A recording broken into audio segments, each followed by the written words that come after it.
उसका मैनेजमेंट कैसे होता है, कैसे हम संभाल करके उसको रखते हैं ताकि वो साल भर हमारे काम आए और ख़राब ना हो। So introduction, first of all we read introduction, then 1.1, 1.2 and all. First of all we all know that living organisms need food to survive. Plants called autotrophs make their own food by the process of photosynthesis. Animal called heterotrophs depends upon plants for food as they cannot manufacture their own food like green plants. So हम सबको ये पता है कि living organisms को खाना चाहिए होता है सर्वाइव करने के लिए। तो प्लांट्स, हम ऑटोट्रॉफ जिनको कहते हैं, मेक देयर ओन फूड, वो अपना खाना स्वयं बना लेते हैं बाय द फोटोसिंथेसिस की वजह से, ठीक है। और जो एनिमल्स होते हैं उनको हम हेटेरोट्रॉफ्स कहते हैं, वो प्लांट्स के ऊपर डिपेंड रहते हैं अपने फूड के लिए, क्योंकि वो अपना खाना खुद मैन्युफैक्चर नहीं करते जैसे कि ग्रीन प्लांट्स करते हैं, ठीक है। Human depends upon both plants and animals, और ह्यूमन जो है इंसान, वो डिपेंड रहते हैं प्लांट्स के ऊपर भी और एनिमल्स के ऊपर भी।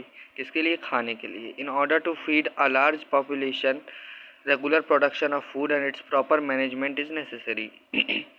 तो हमको अगर बहुत सारी जनता को खाना खिलाना है, जैसे कि 123 करोड़ जनता, 130 करोड़ जनता तो है ही, तो इनको खाना खिलाना है तो रेगुलर प्रोडक्शन ज़रूरी है फूड का, और उसका प्रॉपर मैनेजमेंट भी। Read this chapter to know about the practices involve in growing of plants and rearing of animals for food. हाँ, तो इस चैप्टर को पढ़िए और आपको समझ में आ जाएगा। So 1.1 agriculture practices. So agriculture is one of the most significant economic activities. तो एग्रीकल्चर जो है वो इंडिया की सबसे ज़्यादा सिग्निफिकेंट इकोनॉमिक एक्टिविटी है। It involves the production of plants like livestock, fibre, fuel and more by utilising natural resources such as water and land. तो ये क्या करती है कि इसमें इन्वॉल्व रहता है प्रोडक्शन ऑफ प्लांट्स, ये प्लांट्स का प्रोडक्शन करते हैं, लाइफ स्टॉक्स का प्रोडक्शन करते हैं, फाइबर का, फ्यूल का, लाइफ स्टॉक्स मतलब जानवरों का, फाइबर का, फ्यूल का, और नेचुरल रिसोर्स को यूटिलाइज करते हैं, यानी कि नेचुरल रिसोर्सेज से काम चलाते हैं, जैसे कि वाटर और land. The development of agriculture was a boon for human civilisation as it mean that man became food producer. तो जो डेवलपमेंट है एग्रीकल्चर का, वो हम लोगों के लिए एक आशीर्वाद की तरह सामने आया है इंसानियत के लिए, क्योंकि इससे हम अपना खाना बना सकते हैं। Earlier he was a food gatherer hunting for meat and gathering forest produce. तो पहले क्या था कि इंसान फूड गैदरर था, खाना जुहाया करता था, जोड़ा करता था, हंटिंग मीट शिकार करता था मांस के लिए, क्योंकि वो उस मांस को खाते थे, एंड गैदरिंग फॉरेस्ट प्रोड्यूस, और फॉरेस्ट प्रोड्यूस को गैदर करते थे, जस्ट लाइक अदर एनिमल्स, जैसे कि बाकी के जानवर करते हैं। Some early form of farming was practised in rivers.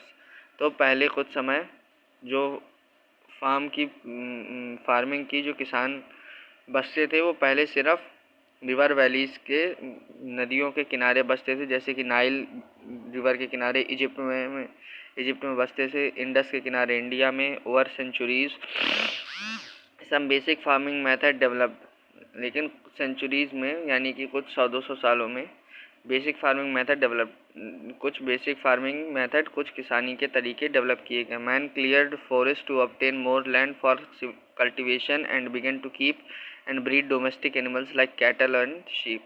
तो आदमियों ने फॉरेस्ट क्लियर कर दिए, जंगल साफ़ कर दिए, ताकि और ज़्यादा ज़मीन उनको मिल जाए, सबको मिल सके, और वो सब कल्टीवेशन कर सकें, और उन्होंने ब्रीड डोमेस्टिक एनिमल्स को पालना शुरू कर दिया, जैसे कि कैटल और शीप, यानी कि गाय, बकरी और भेड़ों को। फार्मिंग सून चेंज्ड इनटू एग्रीकल्चर, और किसानी जल्दी बदल गई एग्रीकल्चर में, which is growing and harvesting of crop, जिसका मतलब होता है उगाना और फसलों की कटाई करना। Speedy growth and development of agriculture is vital to the progress of any country. तो स्पीडी ग्रोथ यानी कि तेज़ी से बढ़ना और डेवलपमेंट एग्रीकल्चर का, ये बहुत ही इम्पॉर्टेंट प्रोसेस होता है किसी भी कंट्री की ग्रोथ में।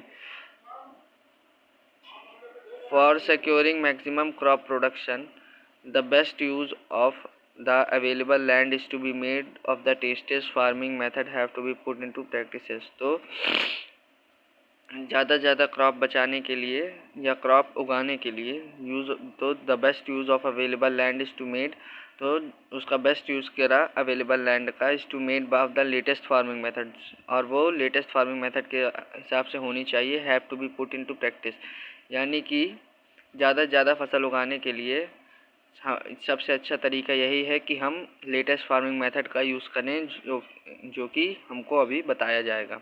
इन order to grow a crop a farmer perform various task. तो फसल उगाने के लिए जो किसान होता है वो तमाम सारे काम करता है। These task are called agriculture practices, और इन्हीं कामों को हम एग्रीकल्चरल प्रैक्टिसेस भी कहते हैं। The various agricultural practices are as follows. Preparation of soil, तो कुछ एग्रीकल्चर प्रैक्टिसेस आर ऐसे फॉलोज यानी कि इस तरह है।